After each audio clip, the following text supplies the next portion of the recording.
Good evening and welcome to Poland Daily. I'm Nicholas Richardson and this is the news.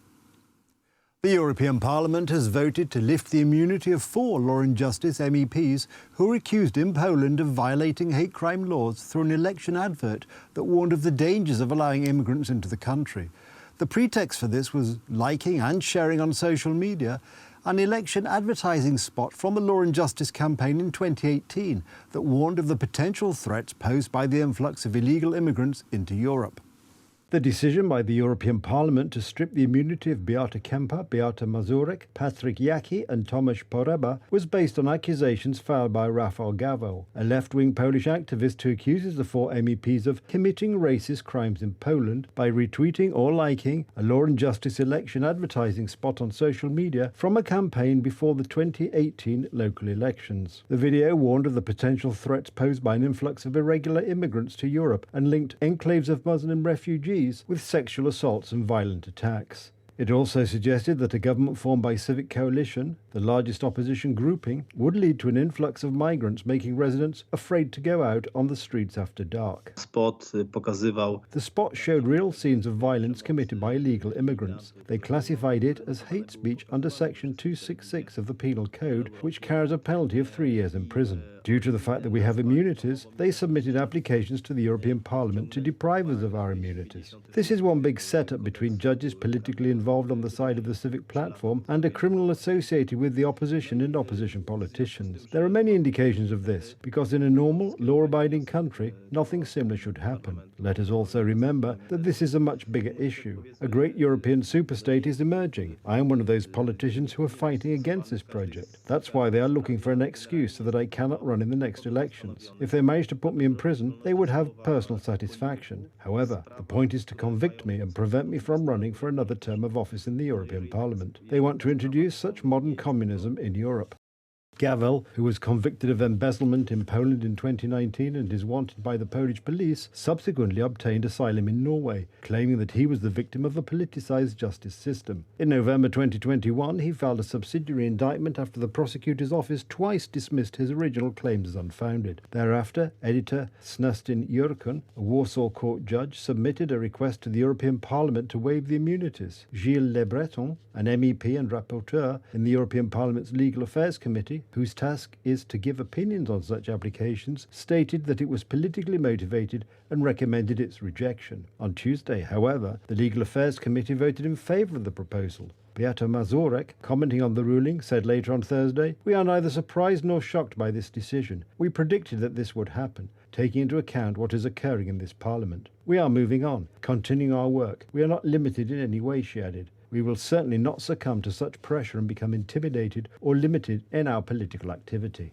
The government is continuing negotiations to evacuate 20 Polish citizens from the Gaza Strip, despite the difficult conditions, a deputy Polish foreign minister has said. According to the Polish Foreign Ministry, the evacuation of the stranded Poles has so far been impossible due to the reasons attributable to other countries and entities. "The situation is extremely difficult and complex," said Arkadiusz Malarczyk, a deputy foreign minister, on Thursday. "We are doing everything to get our citizens out, also people with dual citizenship. However, it must be said that there is great difficulty in the dialogue when it comes to getting these people out of Gaza." It was also the purpose of talks held by our ministry with the ambassadors of Egypt, Israel and the Palestinian representative. He reiterated that this process is extremely difficult and complicated and that intensive discussions on this issue continue. Polish citizens are among the hostages abducted by Hamas terrorists in the Gaza Strip, the Polish foreign minister said on Thursday. Zbigniew Rau made the announcement while speaking to the press in Paris on Thursday after a conference on humanitarian aid to the Gaza Strip.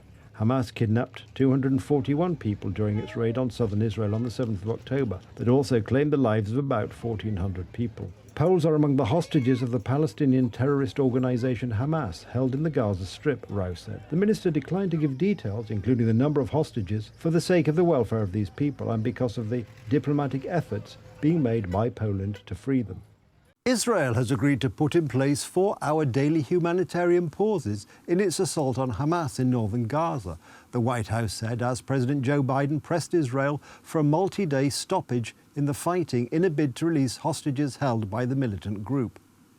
National Security Council spokesman John Kirby said that the first daily humanitarian pause would be announced on Thursday, and that the Israelis had committed to announcing each 4-hour window at least 3 hours in advance. Israel, he said, was opening a second corridor to allow civilians to flee the areas that are the current focus of its military campaign against Hamas, with a coastal road joining the territory's main north-south highway. Similar short-term pauses have occurred over the last several days as tens of thousands of civilians have fled southward. But Thursday's announcement appeared to be an effort to formalise and expand the process, as the United States has pressed Israelis to take greater steps to protect civilians in Gaza.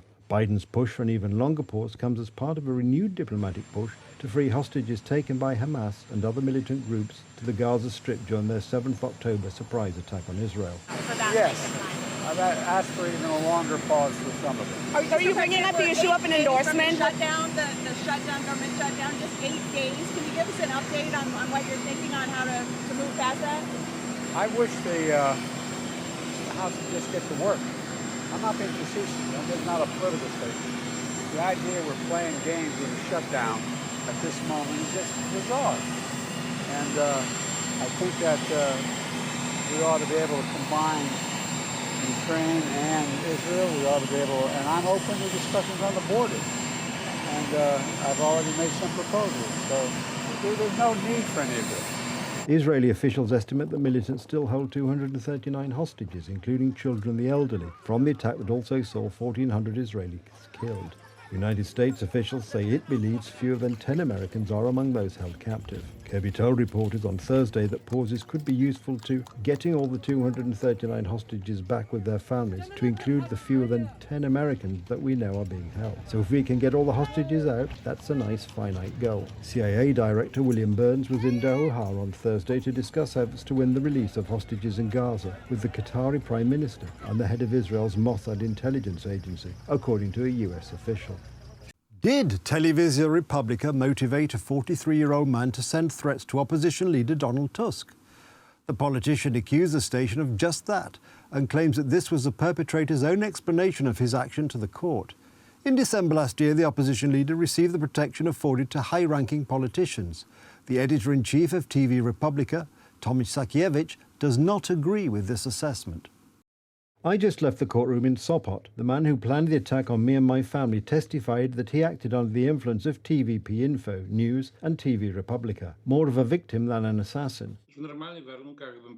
Under normal circumstances, I would say that Donald Tusk is obsessed with me and the media I run. There were 3 lawsuits. He once called me Brad Pitt, which was nice, but he wanted to be mean. Now they are accusing us because some madman who is facing prison said that he was motivated by us. Such information needs to be confirmed. Donald Tusk is an extremely unreliable politician. Even those closest to him don't trust him, let alone when he talks about his enemies. I must say that I am threatened by several people every day, and I wouldn't even be able to pursue it in court. Additionally, I can hear the echo of quotes made up by TVN or Gazeta Wyborcza. It wouldn't even occur to me to hold these media responsible for the fact that some emotionally unstable man is threatening me.